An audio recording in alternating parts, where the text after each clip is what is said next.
Hello and welcome to the Home Assistant Podcast. My name's Phil. Joining me, I've got Rohan. Hey Rohan, how you doing? Hey, good. As usual, this episode of the Home Assistant Podcast is sponsored by Home Assistant Cloud by Nabu Casa. Easily access your local Home Assistant instance remotely for a small monthly fee that supports the Home Assistant and the ESPHome projects. Configuration is done via the user interface, so no fiddling with router settings, SSL certificates, or any YAML. All right, Rohan, 2024.7 is here. I think it's going to be a decent episode today because there's a few other things happening as well. So before we get into 2024.7, I want to talk about the ESPHome update that just landed. So ESPHome has just got support for update entities. Now, on the tin, this doesn't sound too exciting. But when you drill down into it, the ESPHome now has the ability for each add-on to have its own like update ability to the point where an add-on author can publish a URL and say, I'm going to put my ESPHome related code on this URL. And when there's an update available, the ESP unit can go out and download that and install itself. Yeah, exactly. Which is great, right? It's that manufacturer controlled firmware push kind of thing, right? So if there's some new functionality that they put in, and because a lot of times people just shove hardware in there into their product and say, software to follow kind of thing, right? Which is fine, but that also means you need to keep an eye on, the specific firmware builds for whatever product you buy. This just kind of makes it, if they choose to use it, it kind of puts it on them. And as they release it, they can go push it out and update everybody's everything, right? There's actually another use case that I like with this, which is, let's say even for yourself, if you have multiple instances of Home Assistant across different places. So for example, I have Home Assistant with ESPHome running at my house. Maybe I have it running at, my parents' house, or if I have like a rental property or summer home or something like that, like a cottage or something like that, I can have it there as well with multiple instances of ESPHome and stuff. So I don't actually need to go into each instance. Maybe I don't have a VPN between those different places, whatever, right? They're just standard internet connection kind of thing. You can push that update out once and it'll kind of update across the board, right? So as those devices come up. That's nice. That's another nice thing there too, right? It's and I mean, even in my house right now, I have two ESP32s that I use for BLE proxy. I have to update each one individually, right? So if there's an update available, I have to do one, I have to do the other, whatever. Here, if I just had one common config, just take it, push it out to both, and they'll kind of both just get updated along like together, right? Rather than having to go in and click it a bunch of times. I mean, we've talked to so many folks on the podcast where they've had a ton of these ESP32s or ESP8266s scattered across their house. Sometimes those devices serve the same purpose, right? So like in my case, the BLE proxy, great, take it, push it out to all of those in once. So I kind of really like that aspect of it too. Yeah, it's very nice. I have only a handful of ESP devices. I think the main one I'm using for is my IKEA desk. I'm going to update and try and get some of these new fun stuff happening in it. Yeah, and it's funny that if that's the main one you're using, that's the platform that irks me the most in the BLE proxy. Just again, it's a great integration, but it's the way the desk has implemented it, right? The BLE stack, which is it needs to connect first. So it's actually a two-step. Like you got to connect the thing, and then you got to connect the desk, and then you got to actually do the task of like raise or lower or whatever. And for some reason, that just irks me so much. That it's just not like instant, right? Like, yeah, you can have an automation, click it, whatever, right? Click this and then do that kind of thing. But I don't know. It needs to be more seamless. All right. Another big thing that kind of happened earlier was Home Assistant Voice, Chapter 7. So yeah, like Year of the Voice, the year is over, but the Year of the Voice is not over, right? No, it's still going. It's still happening. That's right. Micro Wake Word became a collaboration partner of the Open Home Foundation. So what that is it's a wake word engine that's going to run on different microcontrollers, right? So specifically in this case, it's made for ESPHome, but it's available standalone too. If for whatever reason you want to use it somewhere else, you can totally do that. Kevin, who created Open Wake Word, joined Nabukasa, so he'll kind of focus on voice and micro wake word with ESPHome. It's so good to see like people that are dedicated to these things, right? Like, and then Nabukasa being able to come in and go, cool, like you want to do this? Let's do it full time. Let's just pay you, and away you go.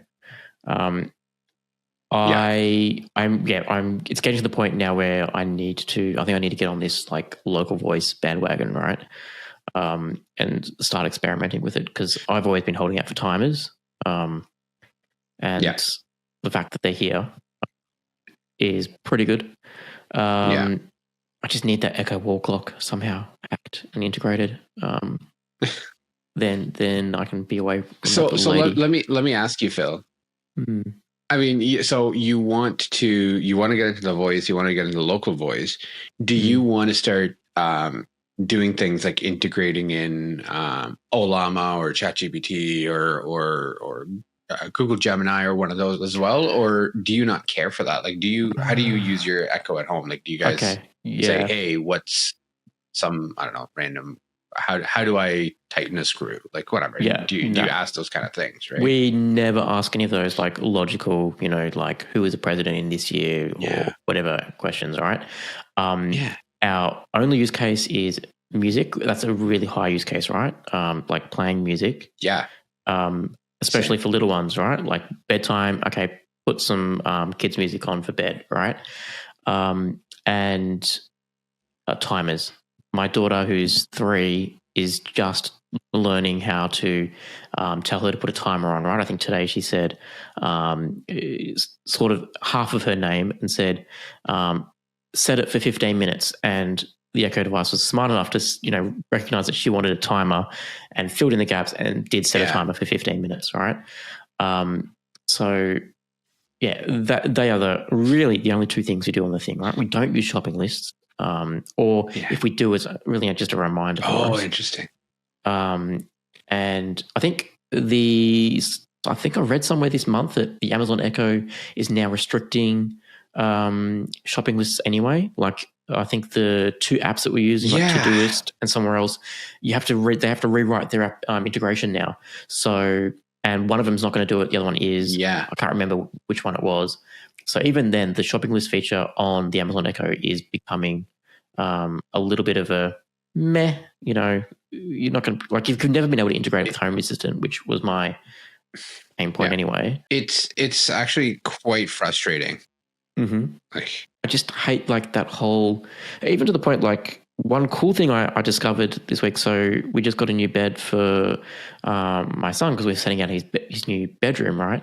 And there's no sensors in there at the moment. I'm deciding, should I get a millimeter wave sensor, PIR sensor? How am I going to like automate his room, right? The downlights have got a smart switch on them, but there's no motion sensors. There's the lights. You just need to use the switch. And then I found in the Amazon Echo app, just by looking at the settings, because I needed to change the media player settings on it, that the Amazon Echo device that we have actually has the ability to have occupancy sensors and can then take action. So the Amazon Echo can use. Is that based on a camera? It does like people detection or something? No, it's because this one doesn't have a camera. It's just a 3rd gen Echo Dot. So it's the round ball. Okay. And it uses ultrasonic sound. So as soon as it detects someone is in the room, it can then trigger an event. So I have it so when someone enters the room, the lights turn on. Right? I'm like, oh, cool. I don't need a motion sensor. What? And it actually works pretty decently, right? Like I walk into the room and the Echo Dot, does its whole thing, right? Of course, it's cloud dependent, not local like Home Assistant. the problem is that the timeout on this thing is 30 minutes. So if you walk into the room, get something, the lights will turn on, no problem. But then you walk out of the room, those lights aren't turning off for 30 minutes. The lights are going to stay on for 30 minutes. Correct. Yep. Interesting. Yeah, and there's no way to manually clear that presence, and it's actually in the instructions. The Echo says it will stay on for the occupants will be detected for 30 minutes.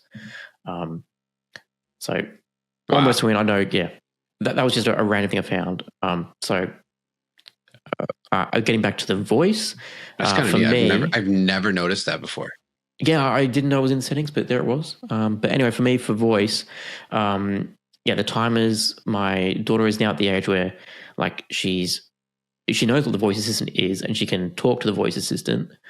Everyone sort of loves her in the family, like she's my daughter assumes that Home Assistant is her, right? Like, oh, why did she and she was sounding it? Why did she turn off the lights that way? I'm like, oh, she's just being silly. We didn't, I can't explain to her the whole reasoning of the automations behind the house, right? To a 3-year-old. But for us, one of the big features we have in the kitchen is the Echo wall clock. And one I love because it's the only, it's the main way to save the time, right? It changes itself for daylight savings time. I don't have to go up, twice a year and wind the clock hands around. But the big feature is that when we set the timer for that voice assistant, it has the lights around the dial, so we can quickly say, all right, there's 10 minutes left on that timer, or there's 20 minutes. It's just nice there in the kitchen. Everyone can see it. I think that would be a selling point to avoid, right? Not to mention that you have to have the wall clock paired with an Echo device for it to work. Yeah. Those would be some cool features to have, but it's like, I don't know. I feel like if I don't know, most of those things don't exist. So it's, I don't use like the presence detection, like those kind of things, right? It's and like, let's be honest, right? Like, there is far superior like presence detection than on the Echo Dot, right? Like, I'm probably going to disable that, and then I can throw away that Echo Dot if I move away from and go into local. I think you asked about LLMs and all the smart, that would be nice, but I'm conscious of like processing power, like locally. I don't necessarily want to pay for another subscription for something that may not be worth it. Or like Assist can do some pretty cool stuff just in its basic understanding, right? And I don't need a cloud subscription for that. And I don't know, just more money, right? Either to run it locally with energy or to and use tokens for cloud service. Pay someone else. Yeah. Yeah. And that's kind of a little bit of where we are right now, right? Is I don't want to pay for the energy. And it's also, kind of inefficient use of energy, right? Like, am I going to spend all of this energy just so I can have the GPT answer that kind of thing, right? Like, to me, it's like hey, when I need help with coding or something like that, something actually complex, and I just want the answer. Like, that's great. Yeah. Like, I don't need to do a Google search for me, right? Whereas that's a little more, not that, a Google search is, I don't know how much power that consumes, but I assume not as much as GPU driven. Yeah. I think I read a blog article that someone had compared, how much energy a Google search takes compared to a GPT query or whatever prompt. But yeah, very off topic. So I mean, there's a few things coming to this releases too, right? With voice. I mean, the timers, we talked about that, right? So you're going to be able to say like, hey, turn off the light in 10 minutes kind of thing, right? So it can actually start combining those kind of things. It doesn't do alarms yet, but depending on, what kind of connectivity it has. So if you give it some LLM connectivity or something like that, you can probably say, hey, turn on a timer for, or actually, I don't even know if you need LLM connectivity for this. You might actually be able to do it natively, but you could say turn on a timer for 8 a.m. Right. And then it'll say, okay, I'm going to turn on a timer for 10 hours and 43 minutes, whatever. Right. Like, and kind of go off there. So it's a little hacky way of kind of doing it. So it's not truly like that alarm experience. But which I actually don't mind that, because it's like I'll sometimes use alarm and timer kind of interchangeably. So that means it's like, set a timer for 8 a.m. but what I mean is set an alarm for 8 a.m. Right? Like it's so, and I know I'm not the only person that does that. So in 2024.7, it'll also allow LLMs to access certain approved scripts. So that lets you go in and say, okay, like for example, hey, I want this LLM to only do X, Y, Z in these situations, right? So, which is nice. So now you can be a little more selective, kind of like what I was talking about earlier, right? Do I want some stuff going up there or not? And media control as well. That's also one of the big things where it's kind of like, hey, we want to say, play the next track, play the previous track, something like that. I think some of those things actually came in a previous release. I think you could do next track, but previous track wasn't there yet. So I think this one brings in like previous track and like a couple of things like that, right? So that's part of 2024.7 right now, I think. And so that should be, I don't know, it's interesting. I'm very intrigued with voice. I'm very intrigued. I mean, we've had Mike on here a couple of times. Yep. And it's funny because those are some of our most watched episodes, right? At least on like per like YouTube stats, which tells me that people are actually interested in the topic as well. So bring on the voice hardware. Yeah, I don't know. Yeah, exactly. Right. It's it should be interesting. I've been playing with just the Atom Echo, and I've shown it before, right? It's currently unplugged, so clearly I haven't been doing a whole lot with it, but it's I'm very interested, and I've got a Google Home sitting next to me here that's ready to be ripped apart, and put I want to say it's Onju voice, but it might be Onju voice. I don't know, ONJU voice on there. So that's a custom PCB that you wire up and replace the Google Home internals with nice. With basically an ESP and with micro wake word, et cetera, right? So be kind of cool. I'll be very interested to see how that goes, because that will look nice in the home, right? And give you the flexibility of having it local controlled. So yeah, well, that's exactly it, right? I don't know if it's there for every form factor. So you can see kind of behind me, for those of you in YouTube, I've got a little regular Echo, like the cylindrical ones behind me there. So again, it's not like I'm going to be ripping those apart and doing that, at least not yet. Maybe at some point they'll come out with it for it. Right now, I think it's just for the Google Home Mini or the Nest Mini, whatever they call it now. Maybe they have another form factor. I haven't looked into it in a couple of months, but yeah, voice. It's exciting. Very nice. All right, let's get to the main event, 2024.7. So the first cab off the rank we have today, so if you're using the new sections layout, the dashboard, which is still marked as experimental, there is now the ability that you can dynamically resize the cards on those dashboards. And I've got to say, I tried this out. I'm not using sections myself yet, but I did want to see how the UI works for that. And clearly, like for me, and I am running, the 2024.7 beta, so it was a little bit buggy, but I really like the intuitiveness of it, right? Like you could just go in, edit the card, and there would be another tab, like I think it's visualization or whatever the name of it is. Click that, and then you can have like a grid, and you can drag the card down, drag it across, and it works. It works really nice. So yeah. Kudos to the team for really, going forward on that roadmap item and bringing that to us. Yeah, and the dashboard is one of the focuses this year, right? So, I guess something we didn't talk about earlier, Phil, from a headline perspective, is the roadmap as well, right? So that's true. I'll just pivot to that for a second. So Home Assistant actually has started putting out roadmaps, right? So here, let me. So if you look at the actual roadmap, they did a 2024 mid-year update. And the roadmap actually shows, okay, right now, and that, when they say now, they pretty much mean like this release, right? Like, so like assist capabilities out of the box that we just talked about. So it's just like timers, reminders, music controls. Well, those things are here, right?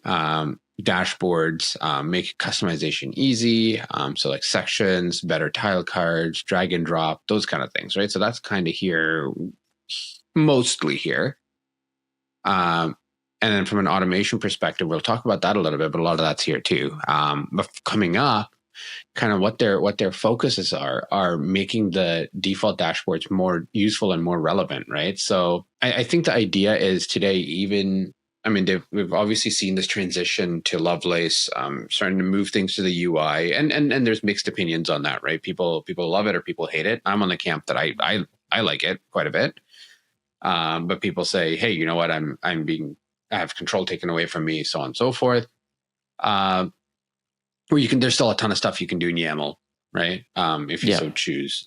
Just again, bringing those entities in and stuff like that will be in the UI. But and then we've talked about that ad nauseum on the podcast, right? Just to say, hey, you know what? It's kind of trying to make it more accessible for everyone. So now they're doing that from a UI perspective as well, right? So there's certain things where it's still built by technology folks for technology folks, and they've been trying to move away from that for quite a while now, where they're trying to build it for everybody, right? And I look at it as, can my mom just pick it up and use it, right? And like, can she do that kind of thing and say, okay, great, I built a home automation platform.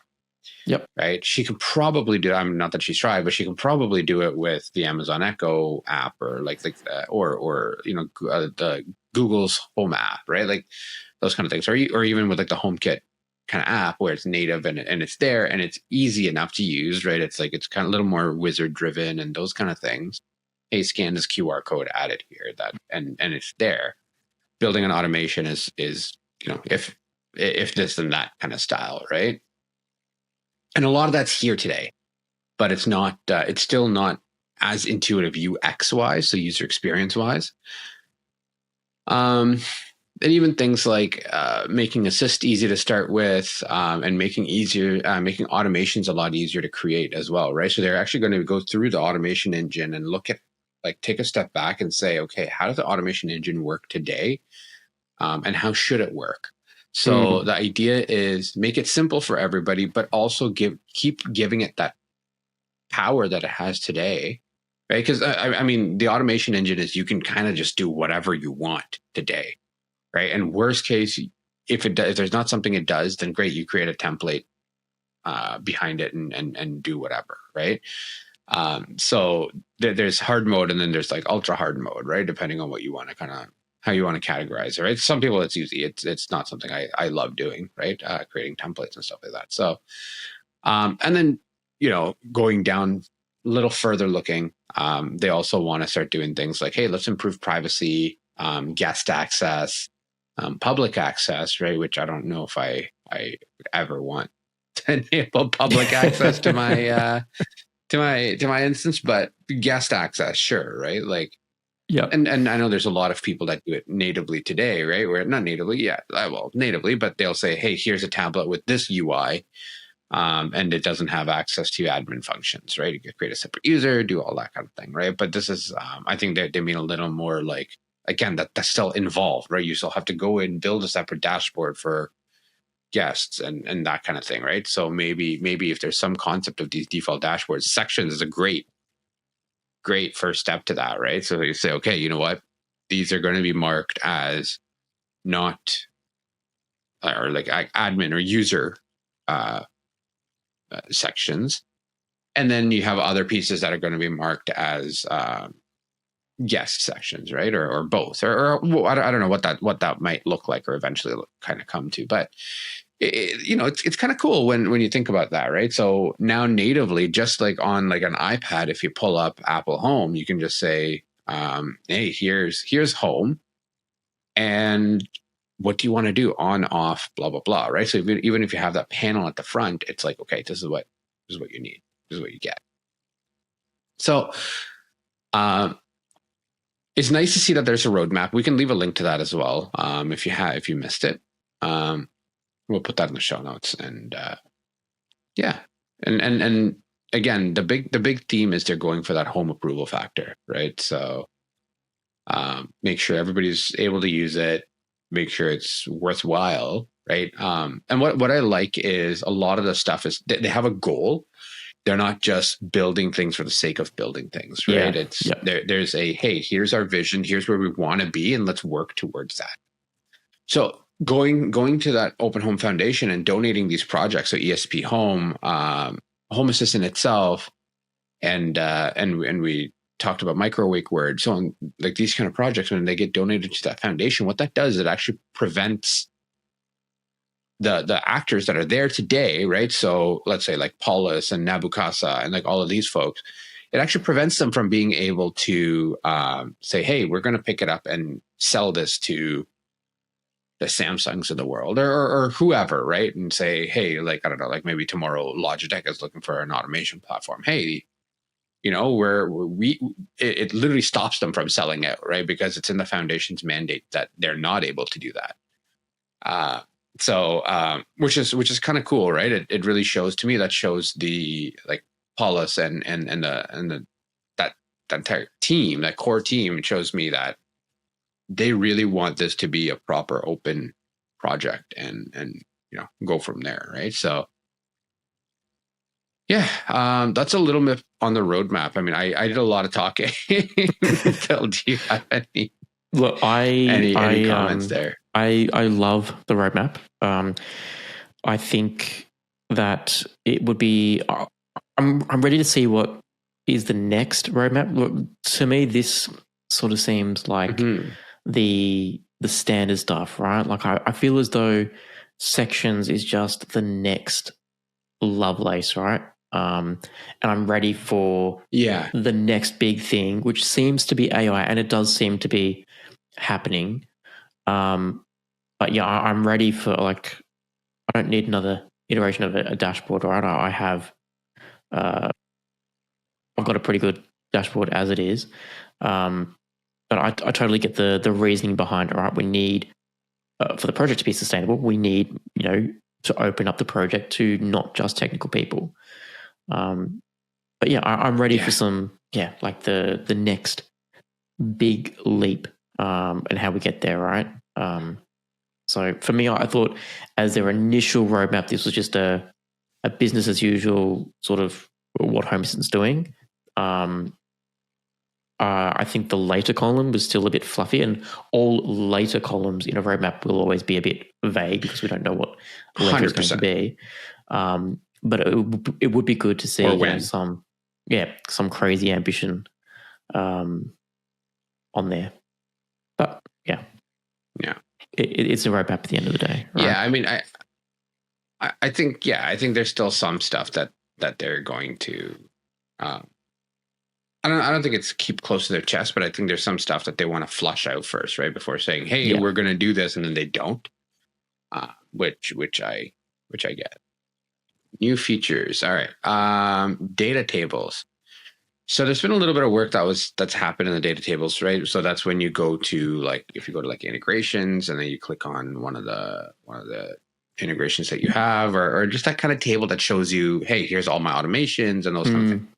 So that's what they call data tables. So there's been a bit more work done on those, and you've noticed a bit of work there that's happened kind of throughout in the last couple of releases.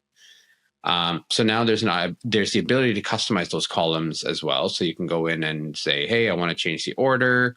I want to see these things, that kind of thing, right? And that's saved in your browser. So that means if you use it today on this computer or your phone, and then you go and flip it to another computer, those settings won't be saved because, again, you might care about different things than whatever somebody else is using. That's kind of what's happening there. I would love to see those settings saved against the user profile, not the browser. Like there seems to be in Home Assistant land, like this default of saving things in the browser, but not the user profile, if that makes sense. Like Home Assistant has a pretty basic, not advanced, but a good enough user profile system, right? Like I can set a user profile for my tablet. I can set a user profile for my wife, for myself. Why can't the user have a default? So when they log in for the first time, they're given the user's default dashboard, not the default dashboard that they set on a per device basis. Just little things like that always. I don't know. I think it's like a missed opportunity, and I'm sure they've got their reasons behind it. But for me, I'd love like more user management around these things, right? As opposed to just in the browser. I think there's a couple of there's a couple of things where it can get split, right? So for certain things, I understand. So for example, like let's say I'm using it and I have some filters set up and stuff like that. So just only show me my automations that are tagged with doorbell, right? Yep. Whatever, right? Like, so I've got that filter down. Now, I don't necessarily need that to come back every time, right? So that can be tied to just, get rid of that filter once the session's done or browser's closed, that kind of thing, right? Whereas certain other things, like, again, like data tables, I think I agree with you, right? Like, I want to see these things. And if I don't want to see that, like, at least that's how I use a lot of tables, right? Just give me this specific information. I don't care about this specific information, right? So great, don't show me that. And that's kind of how I want it every time. So, I mean, which I will have if I use a consistent machine, but. Yeah. And if we're talking about making things, more accessible and consistent for people, right? Like if you have someone that does, for whatever reason, have the laptop and have the PC downstairs, and they go onto that screen and all of a sudden the views are different. They've logged into the same system, but the views are different and they're not saved across sessions. That just gets, just becomes another pain point, right? Like, why does it look different on my computer compared to my laptop? And particularly if we're trying to get people that aren't as technically savvy into Home Assistant, it's just going to raise more questions like, why does my view not save in my profile or whatever reason? Sure. Yeah. I know it's a small thing, but it's just like, it's just things like that. I think, for me, it's just the saving for user profiles, right? Like I think is something that could be improved. I'd love to see that on a roadmap, right? Like more fleshed out. I think we've toyed about, permissions, and access roles and all that in Home Assistant, which is a big thing, right? Like I don't get me wrong. I don't think that's a small thing to do, but I do think eventually once Home Assistant's got the basics down with, all this stuff, like dashboards and all that, we do need to seriously think about, how do we make not just the CTO of the house in Home Assistant, how do we encourage other people in the house to use Home Assistant? Mm-hmm. And also how do we prevent themselves from shooting themselves in the foot by, allowing the CTO of the house to restrict, kids from controlling siblings to other devices and causing headaches and, guests, coming into the house and having access to everything. Yeah. All right. What have we got next in 2024.7? We've got blueprint control. So if you're a user of blueprints, you will notice that when you copy and paste a blueprint URL into Home Assistant, the blueprint author will give you, get certain settings and fields that you need to enter. Once you've done that, though, you don't really get the ability to change much else. It's whatever the blueprint author has given you. Sometimes just, if the blueprint could do it this way, I could use it. There is now the ability for you to take control of a blueprint and basically what will happen is you have got your blueprint, you will select a button, take control. That will then convert the automation or script or whatever it is into its own standalone automation, and then it will basically unlock everything. So anything that the blueprint author has put in that was previously locked will then unlock, and you can just edit it to your heart's desire. So that's like something that seems obvious, is now here. Yeah, I feel like blueprints are sometimes way too rigid, right? Like, yes, so exactly. I like the idea that, Phil made this blueprint that does X, Y, Z, but I kind of want to modify it for my specific use case. But you've done 98% of the work for me. Maybe I just want to add another condition or something like that that's not already incorporated into there. So to me, that's kind of cool. And that was my exact. It's not kind of cool, but it's kind of obvious that should have been there before. Yeah, and that was my exact reason for not really getting into blueprints, was because but I'd want to tweak it a little bit, and you can't tweak it, right? Or it's a whole hassle to then have to create your own blueprint to then just be able to tweak it. So I think this is a fantastic move. Yeah, and I mean that's the one thing, but it's also, as you're going through, it's also like, hey, I want to take the concept that this person made, because it's an amazing concept, and make it 100% applicable to my thing, right? Rather than, sometimes you go through, I found myself going through and looking at the blueprint, like looking at the actual blueprint, right? Like the YAML behind it, and being like, okay, let me try and convert that to an automation myself and things like that. So now you kind of get that. So there is a little bit of a caveat here, right? So when you take control over that, right, that means now that blueprint is completely decoupled, right? So that automation is completely decoupled. So it's basically what I just described that I do today, right? If I went through it and converted that to an automation. However, now there's no tie back to that blueprint, right? Because people can update blueprints. In this case, you cannot, right? So once that tie is cut, it's cut. Yeah, that's fair point. Linking template entities. So if you have a template entity, it'd be pretty handy to use the related entities feature to see, the devices that are related to that entity. Now you can. So the template entity can, or the related entities can show you those template entities that are created by the UI, right? So that's pretty neat. And I think there's also something there about being able to use that entity after the fact as well, right? So if I have an entity and I'm linking it to a template entity, I can actually take the template entity and use it against a already created entity, right? Because before you couldn't do that. You have to create the entity, and then as you're creating the template entity. I always am using that related devices panel in the more info panel, just to see, okay, why did this automation trigger? What's the related entity? Okay, great, it's that automation. Away I go.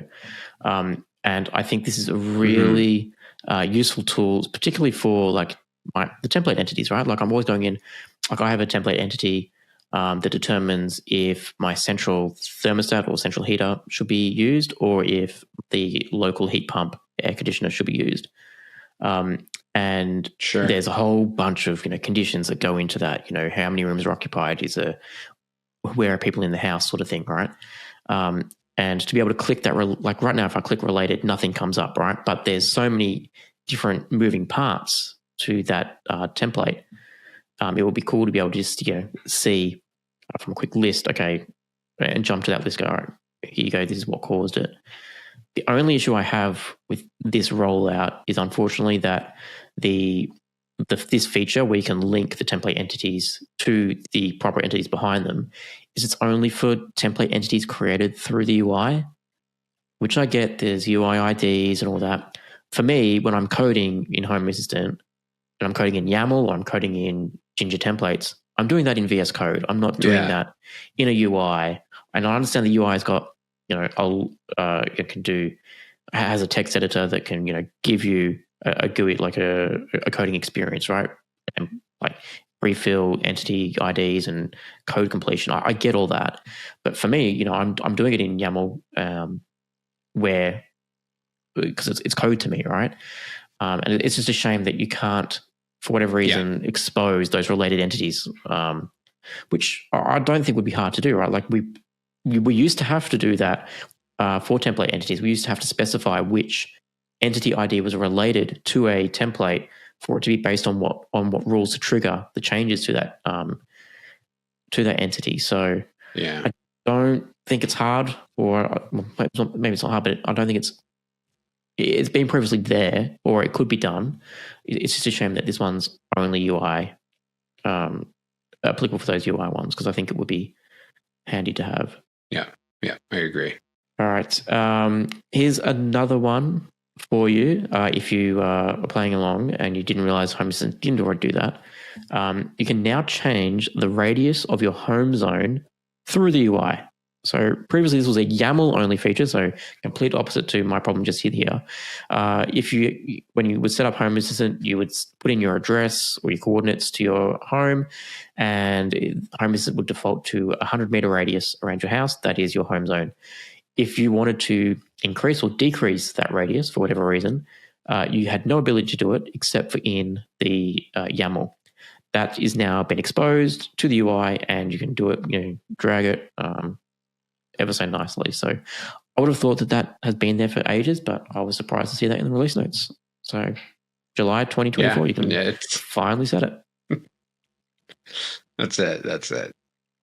The Matter integration, a little bit of an update there. It now provides a number of entities that allow you to configure the behavior of the Matter lights, right? So just different aspects of those Matter lights that you can kind of go in and play with.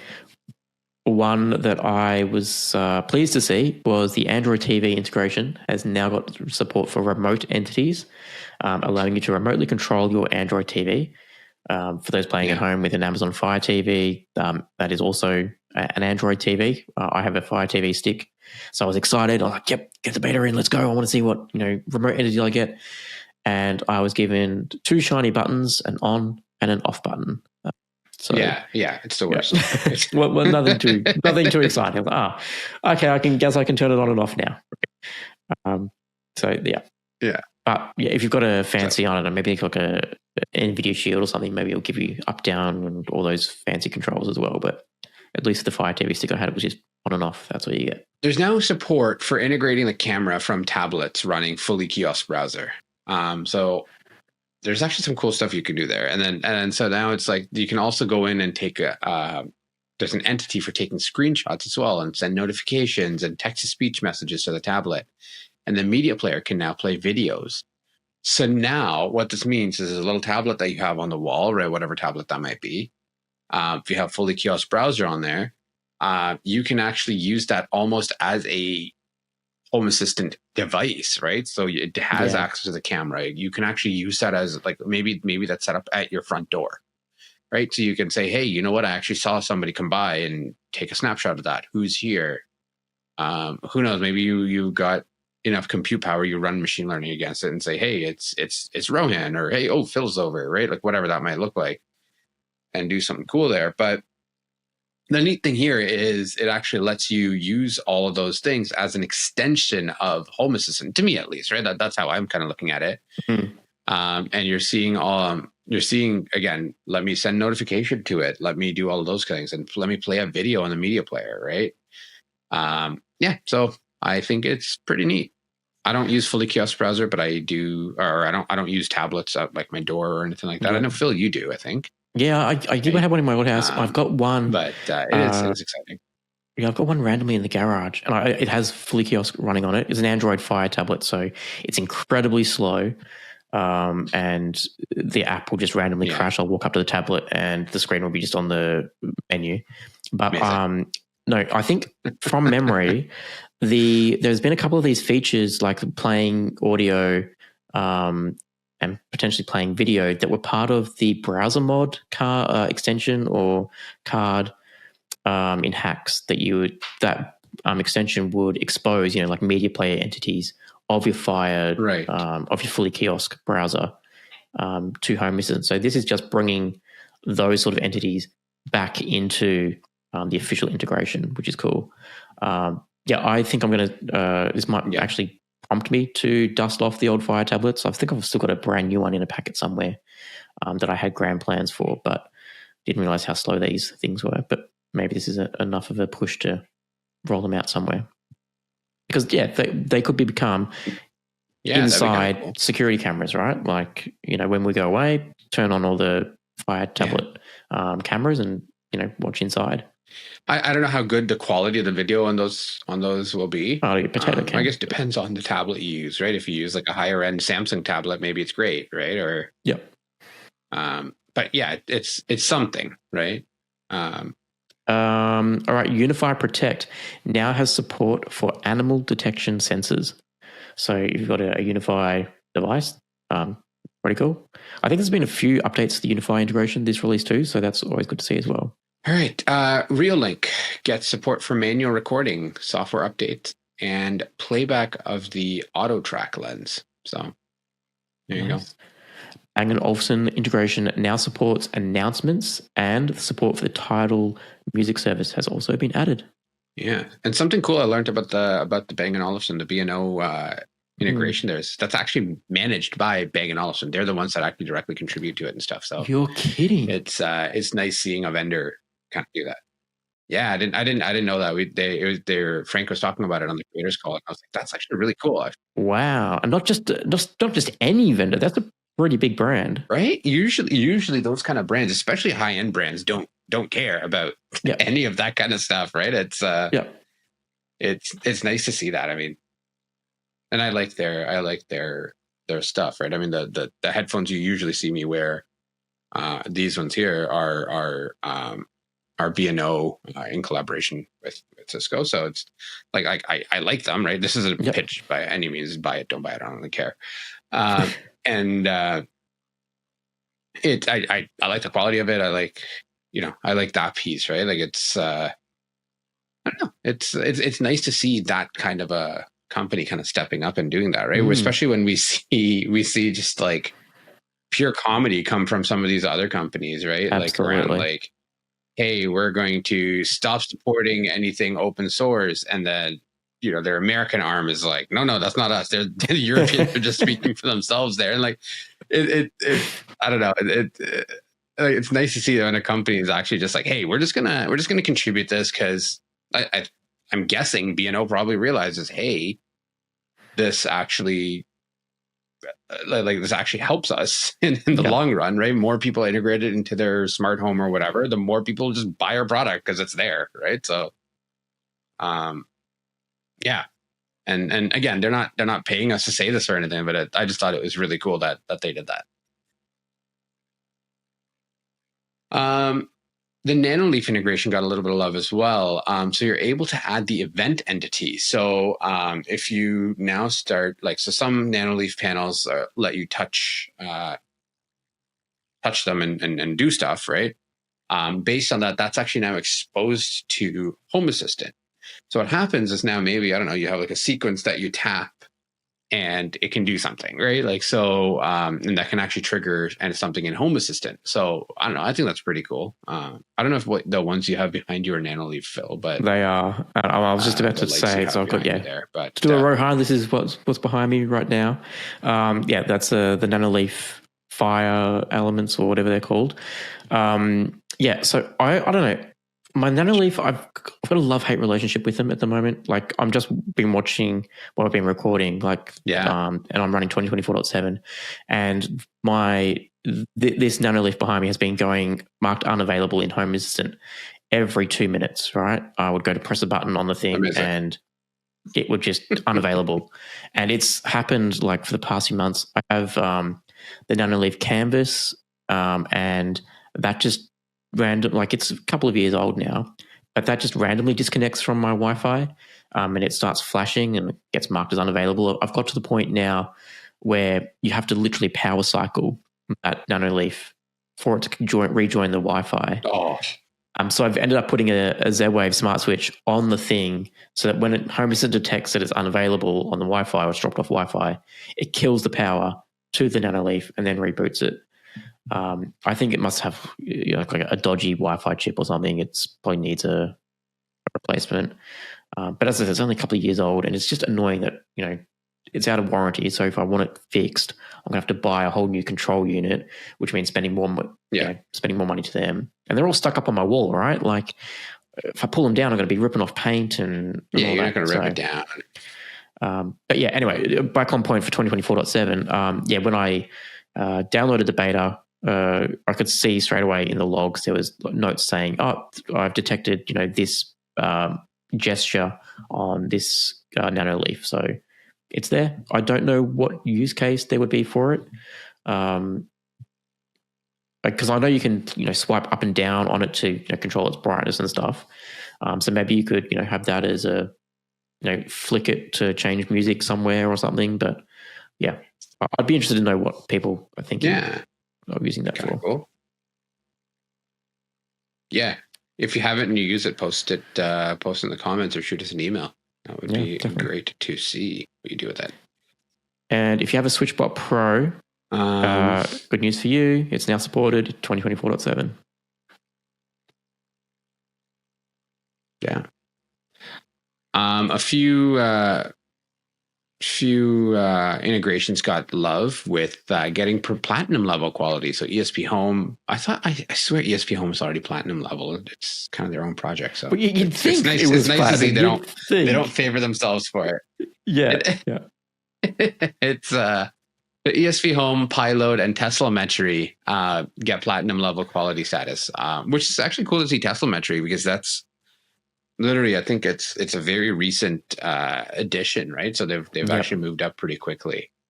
And it's created by someone in the community. What that means is it's basically the best of the best. Yeah. They saw a need. It's because right now all Tesla integrations are kind of hacks, right? Like they're just all like, hey, we scrape this or we do that or do something weird like that, right? This actually leverages a actual, like Tesla's official APIs, right? They use a fleet APIs and things like that, and say, okay, this is how we're going to manage it, right? So there is a cost to it. It's not free, but it's I don't know. I think it's kind of neat that somebody in the community stepped up and said, hey, let me get an actual option if people wanted to do that and they wanted to pay for it. Great, right? It's I don't know. I think it's kind of cool. But basically, platinum level just means they are that, right? They are the platinum level. They're the best of the best integrations. It's completely asynchronized, or it's running the async libraries. So that means it's fast, gives you a great user experience, and it's typically extremely well supported, right? So, yeah, congratulations. All right, Phil. Let's talk some new integrations. New integrations. What have we got? Aquacell. So you can now monitor your Aquacell water softeners in Home Assistant. So there you go. Get a little entity to say how soft your water is. There you go. Ista EcoTrend. The Ista EcoTrend integration lets you bring in your monthly heating, hot water, and just regular water consumption and costs from that Ista EcoTrend service. I'm not sure what that is, but it's in here. Congrats. One I loved to see in here is the Mealy integration. So there you go. Mealy is a self-hosted recipe manager, which I have used. I love it. It's got a great UI. You can actually, I really love the scraping ability actually. So just talk about Mealy for one sec. So basically you go onto your taste.com. I've got local Woolworths, just chuck that in. Put that into, just paste the URL into Mealy, and it will scrape the recipe, give you a list of ingredients that you need, get a nice picture, and allow you to then meal plan, right? I've got 2 kids, and meal planning is just something that we don't do and we really need to do, because otherwise we're 5:30 like, crap, what are we doing for dinner tonight? I love Mealy. I think there is, I would love to use it a bit more. Maybe this will be a good kick in the bum to look at it again. I think there might be a Mealy integration into Grocery as well. I know Grocery also has meal plans and recipes. Anyway, good to see another open source self-hosted product available in Home Assistant. Yeah, I've been running Mealy for a couple of years. I have exactly 3 recipes on there, and it's one of those things where I was like, hey, let me do this just to collect and kind of standardize the recipes that we like on the internet, right? And because every recipe website you go to, it starts off with like, when I was a child, my grandmother, and it's like, listen, I appreciate you, but I don't care about the story of your life. Just Like, give me the just cut that crap. ingredients. Just Give me tell what I me need to what do. ingredients do I need. Yeah. Yeah.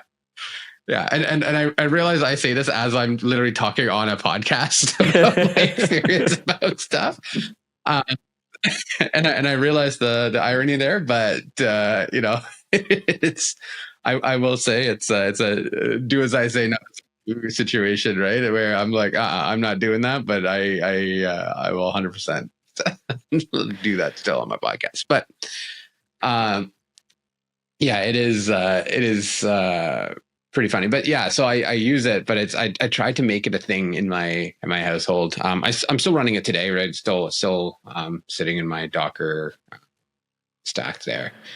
I was just going to say, I'm interested to know if mine. Yeah, it's just one of those things where I want to see if mine's still running. I can't even access it at the moment. Like, so no, I don't know what recipes I have there. But I guess you would have had the same success as me, right? Like, tried to get some, tried to get it used, and then you just, I don't know. It's not. It's hard, right, when you're the only one accessing it.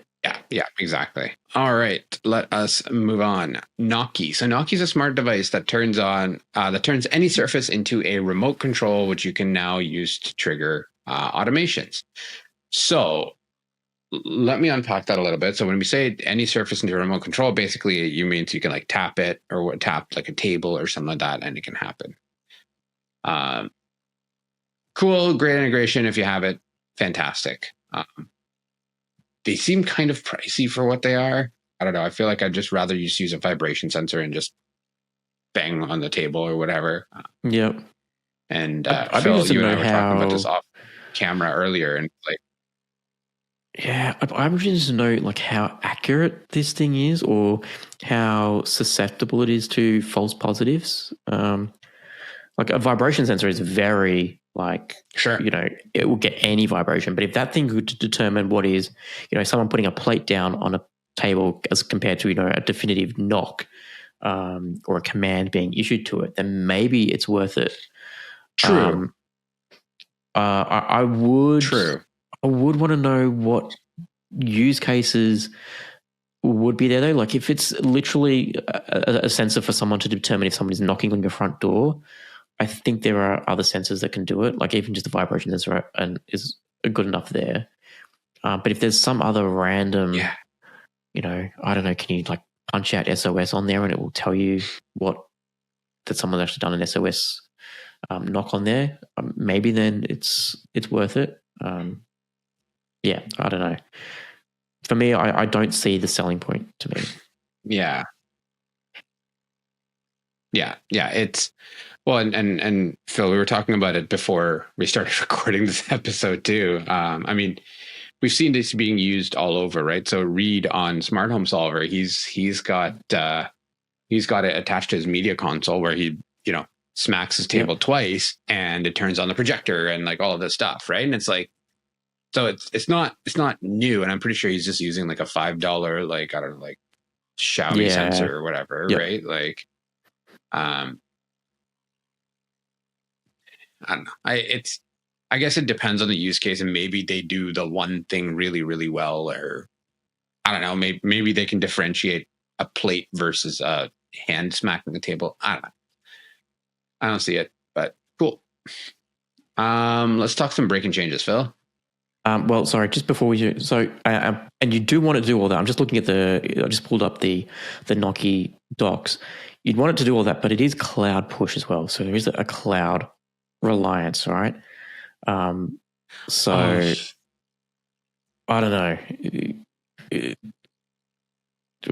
mean, a Zigbee vibration sensor will give you that vibration pattern much quicker locally than having for that. And then if it's cloud push, does that mean it's a Wi-Fi device? Like, surely that would chew through the batteries. I don't know. I don't have enough data on this, but yeah, look, at least it's here. Someone has obviously got a Nokia device and they've integrated it. I would love to know why that over a Zigbee device. All right, breaking changes. The legacy, and maybe there is a really good range for that reason, right?